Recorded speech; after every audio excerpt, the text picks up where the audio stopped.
What's it like being the youngest in the room and still lead it? This is Behind the Button.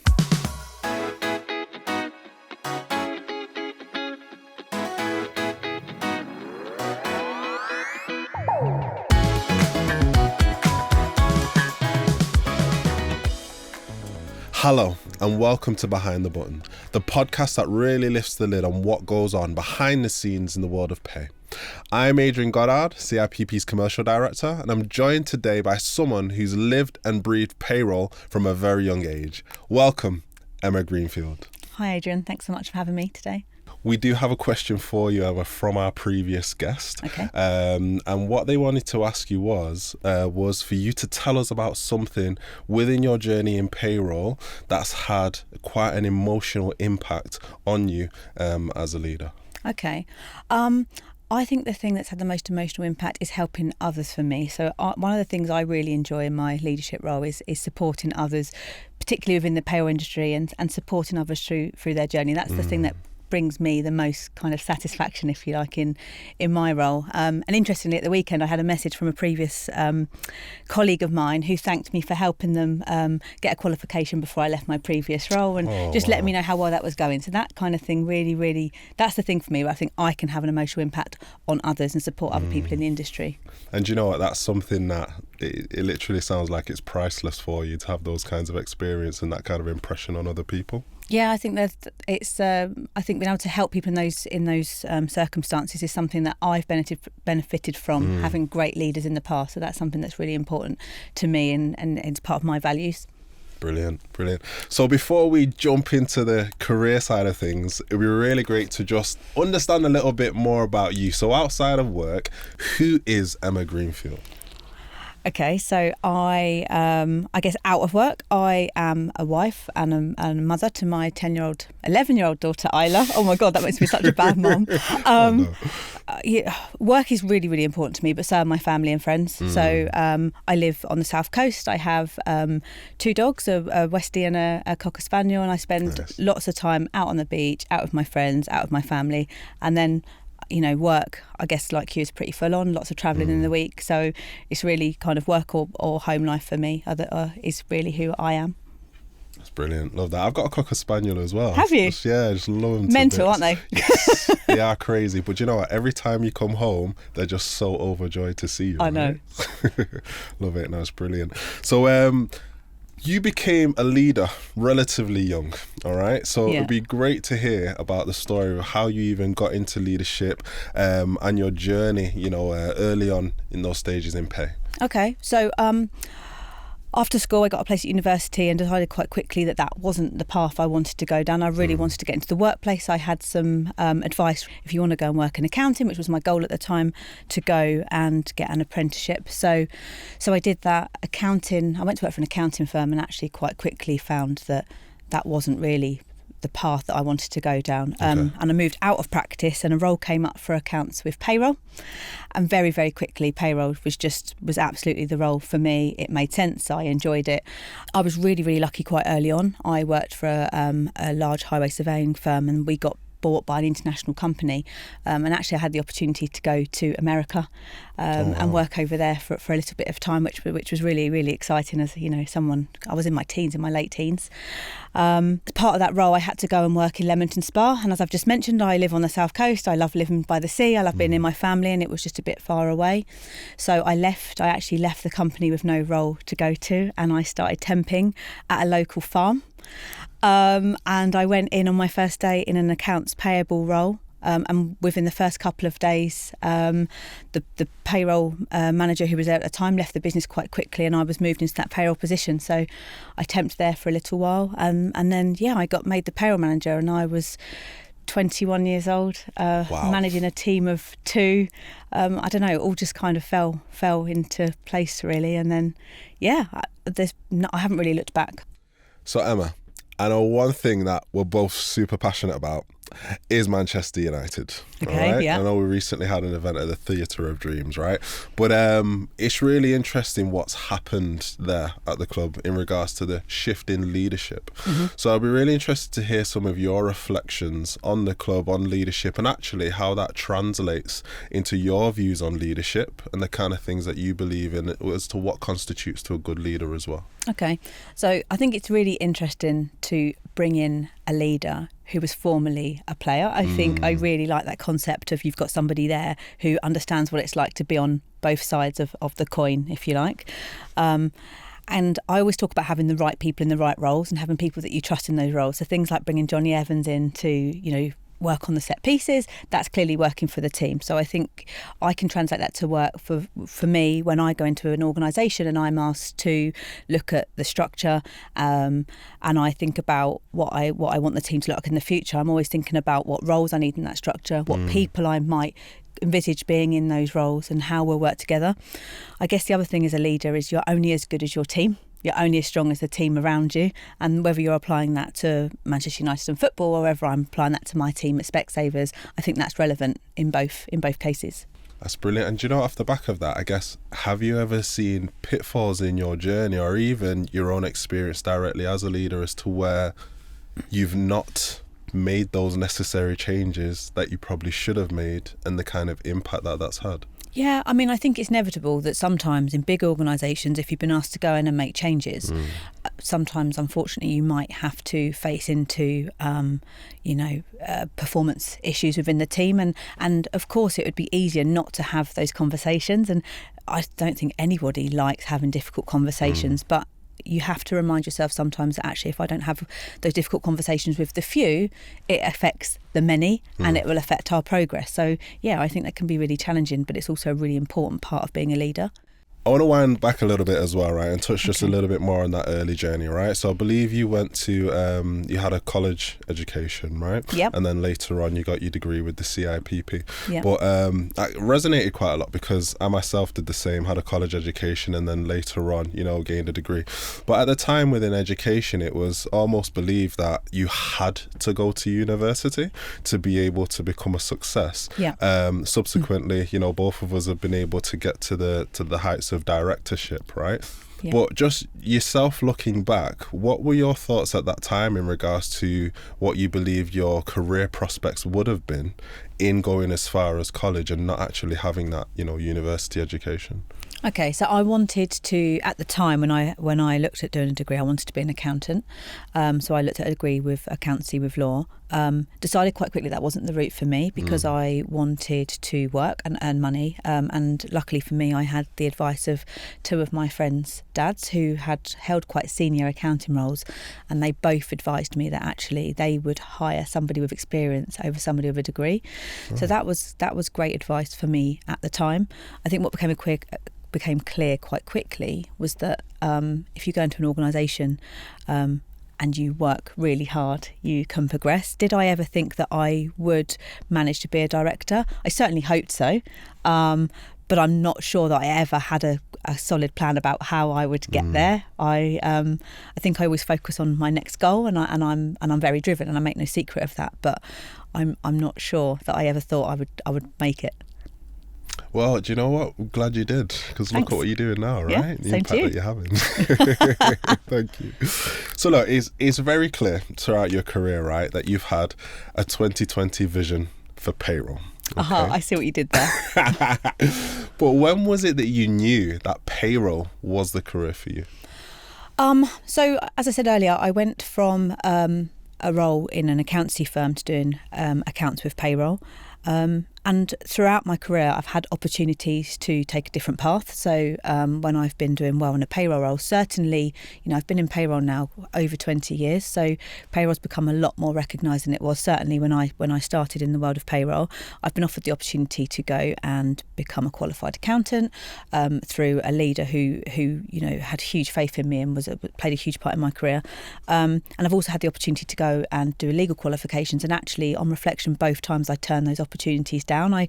For whatever reason, my focus was on, I enjoy payroll. It's something that I know that I'm good at, and I've absolutely stuck at that path. And clearly, with all the changes in legislation and the increasing complexities that comes with working in payroll, it's now becoming, far more recognised as a career, and clearly that's worked out. Absolutely. And you touched on some of the people that have been like quite an inspiration for you as well. Yeah. To what extent have they had an impact on your journey, and how does that almost reflect on how you now seek to have an impact on others? Okay, so I've had a couple of leaders certainly that stand out in my mind who have been really supportive, have given me opportunities, have championed me, have given me the opportunity to do qualifications, or have given me stretch outside of my day-to-day role, and that meant an awful lot to me, and that's something that I then try to take into my role as a leader. I think that one of my personal greatest achievements is in my last 3 or 4 roles, my kind of number 2, if you like, has succeeded me when I've either left the business or been promoted. So For me, nothing, again, I said earlier, but nothing brings me more kind of personal satisfaction than supporting others in their career and their development. That resonates a lot. Like there's very few things in leadership more satisfying than actually seeing the people that you're responsible for really rise up and, just grow and achieve great things. So that's pretty awesome. And you succeed as a team, right? So if they're succeeding, then so am I. Brilliant. So like we mentioned, you got a CIPP qualification. Yes. It was IPP at the time. Yes, it was at the time, wasn't it? My gosh. But what kind of impact has that had on your journey in you gaining that qualification, and does any of that learning, I guess, still play a part in how you operate today? Yeah, I mean, I think for me that was my opportunity to come back round and get that degree that I didn't obviously go for straight from school. Even more so now, but I think quite often you need to be CIPP qualified for certain roles. Quite often you'll see, won't you, on a job advert that it's that you have to be qualified. So I think it's a huge help. It's something I encourage a lot of my leaders to do. In terms of learning, I think we're all learning all the time.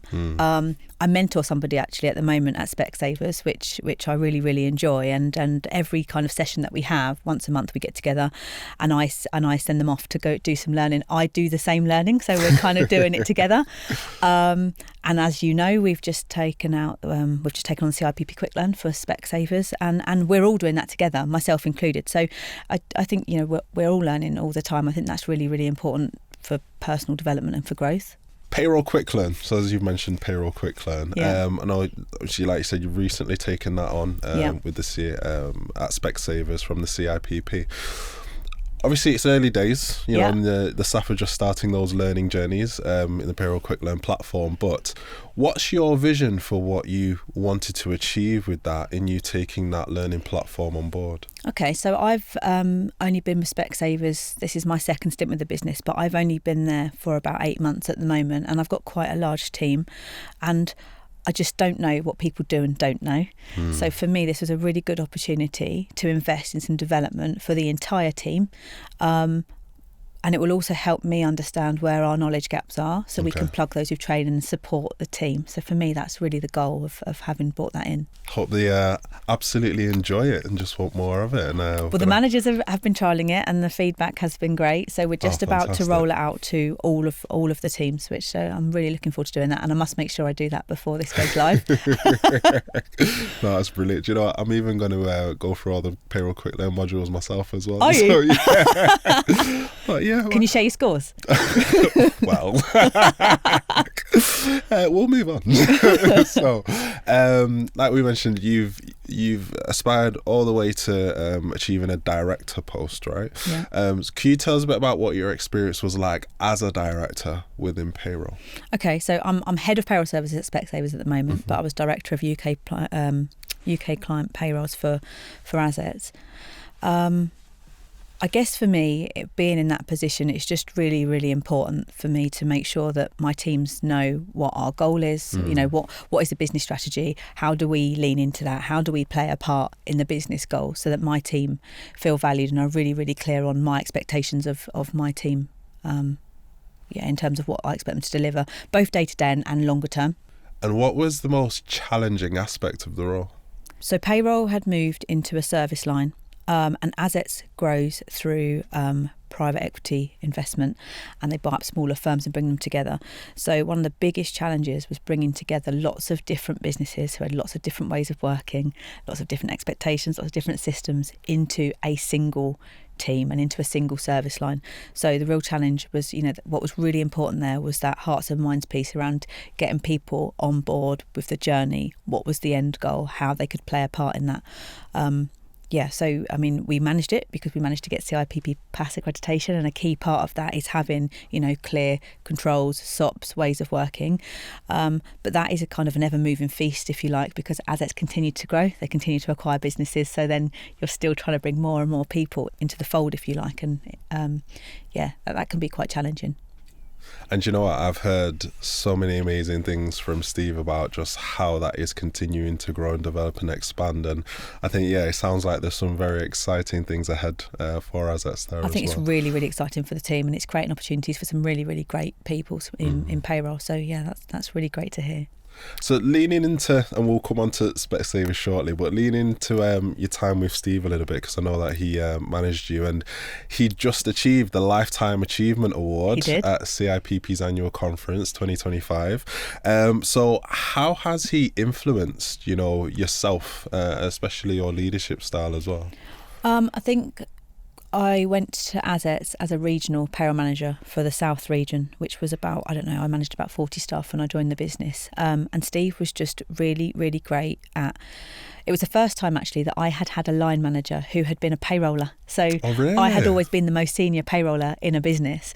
And for the first time I was part of a leadership team that was made up of experienced payroll professionals. So that was a really, really great experience. And Steve specifically really kind of championed me and gave me lots of opportunities to stretch and to grow. So I went from the South regional manager to South and West. So I had kind of half of the UK, and eventually gave me the opportunity to take over the whole of the UK, hence moving into my director role. So yes, Steve was great. We still speak all the time, particularly about how our pensions are going up or down. It seemed to be a key part of our conversation. But yeah, he was really the opportunities at Assets. I have absolutely now given me the opportunity to go back to Specsavers into this far bigger role than I left previously, and for that I'm really grateful.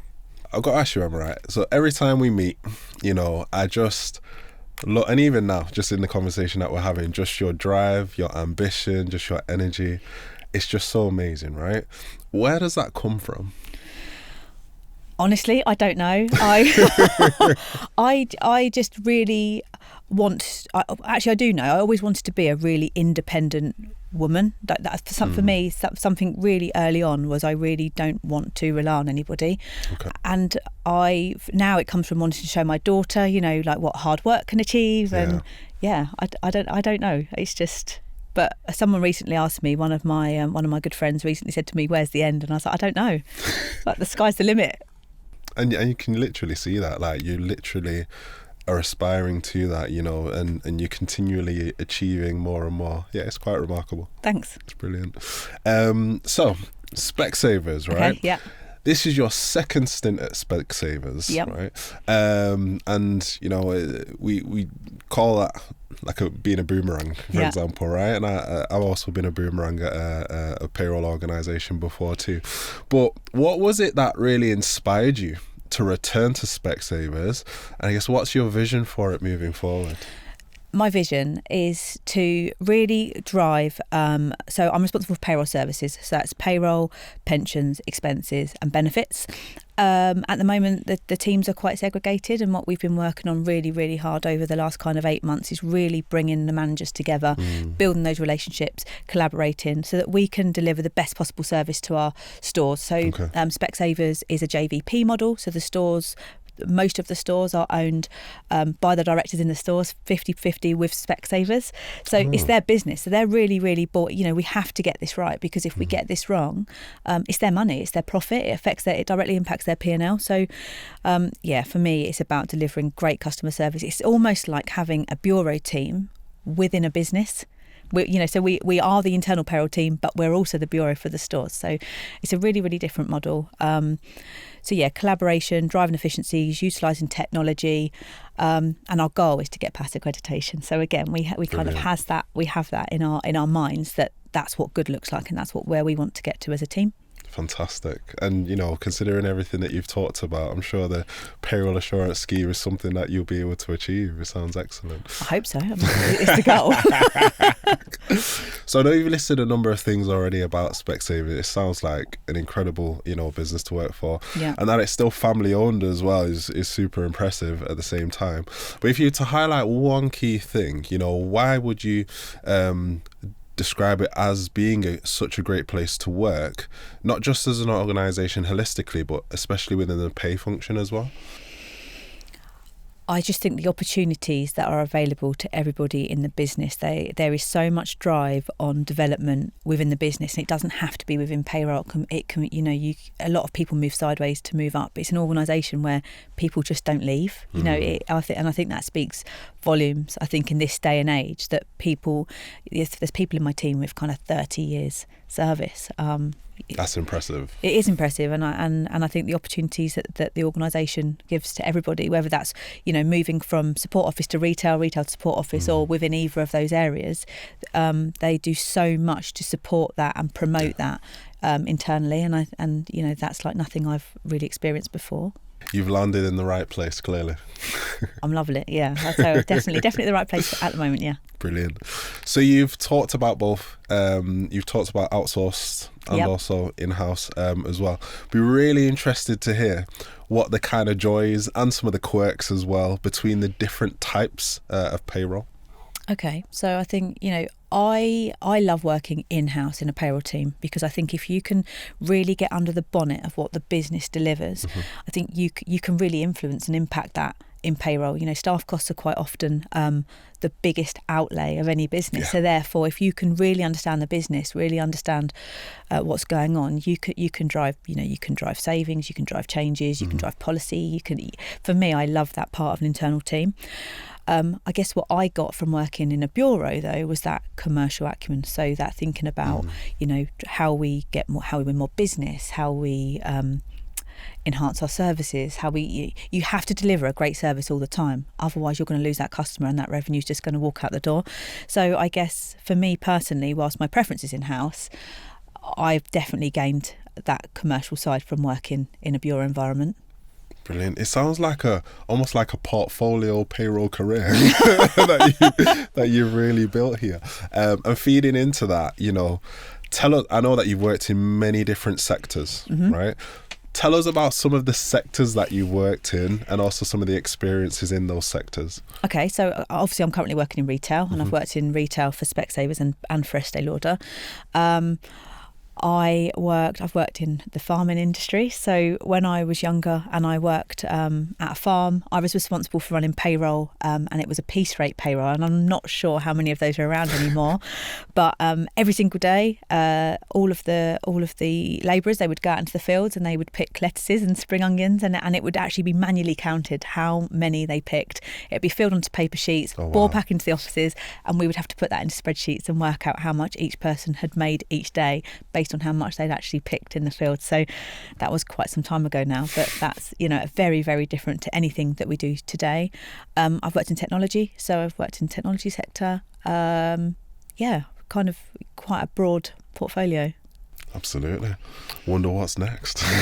Who knows? Watch this space. Yeah, exactly. Because you've had such a, I guess, holistic journey, like you said, multiple different sectors, in-house, outsourced. I'd be really interested to understand what influence that's also had on you as a leader in how you show up today. I would say that the sector doesn't really play a part in how I personally lead, and my growth has come quite organically. So, as I said, I started leading a team of kind of 2, and then like 5, and that's grown. And I guess just along the way, I've just taken my experiences from each of my roles and applied that to my kind of development and how I lead my teams, I guess. So Emma, appreciate that. Within the payroll industry, it can be incredibly intense. We're dealing with something as sensitive as somebody's pay, and always working to set deadlines in regards to the pay frequencies. So how do you manage not just your own well-being, but also supporting the well-being of those that you're responsible for? So obviously you're right, payroll is really, really fast paced and the deadlines are immovable. You know, that's part of the role. For me, it's making sure that obviously we have enough staff, that we have, you know, the right people in the right roles, that people know what they're doing, but also that we are focusing on, you know, flexible working, hybrid working, supporting people have the right home life balance. You know, recently we have great place to work at Specsavers, and some of the feedback, we've got great place to work champions who feedback to the management team, you know, what people would like to see in the business, and some of that was around, could we pay overtime or could we pay toil, or could we allow toil, and I said, you know, we can, but we'd rather you didn't need to do that. We'd rather that we manage the workload so that everyone can go home, and for me that's really, really important in an environment like payroll that can be, you know, really, really full on. I really like that, you know, that's so important to, instead of overworking people and trying to accommodate them, like you said, with overtime and toil and things like that, actually, no, let's address the root of the issue. Don't want to deal with the symptoms. The root is, actually, this work isn't fitting into your standard working day. What do we need to change? Yeah. And I could imagine that would have quite a significant impact on the staff in the workforce as well. Yeah, and you know, there will be moments where it's inevitable, and we'll face into those, but hopefully they are kind of not the norm. So Emma, it's been brilliant having you involved in so many things with the CIPP, you know, written pieces as well as things like being here today on the podcast. But what has motivated you to be so involved with the CIPP? I've certainly been inspired by others, you know, like looking at articles and the involvement of other people in the industry, and that, you know, there's some people who are clearly leading in that space. For me, it's about, you know, inspiring my teams and showing people what the art of the possible is. And I think, you know, certainly for my guys, to see me kind of step out of my comfort zone and do these things, I think hopefully they can see what they can achieve if they want to, and what opportunities are available to them. Definitely positioning yourself to be an inspiration to others. Thank you. I'm trying. Trying and succeeding. Thank you. It's brilliant. All right, so last question for you. Okay. We have a tradition of asking you the question that you would like to ask to the next guest. So for the next person to come on the show, what would you like to pose to them as a question? Okay, so what moment in your career has shaped how you lead today? Oh, nice. Brilliant. Okay. I look forward to hearing their answer. Me too. Well, Emma, this has been absolutely amazing having you on the show. Thanks for having me. Yeah, no, it's our pleasure. And thank you for sharing so much of your backstory, so much of where you're going and what you're doing right now as well. I'm sure it'll be an inspiration to many people who are listening to it today. Thank you. And you know what to do. Hit subscribe or follow behind the button on your favourite podcast player. And if you're watching us on YouTube, tap the like button, drop us a comment, and make sure you subscribe so you never miss an episode. We've got lots more great guests lined up to tell their payroll stories, and lots of guests you may have missed too. And we'd love to get questions and suggestions from you, and stories too. Just email behindthebutton@cipp.org.uk. Thank you for tuning in, and we'll see you next time.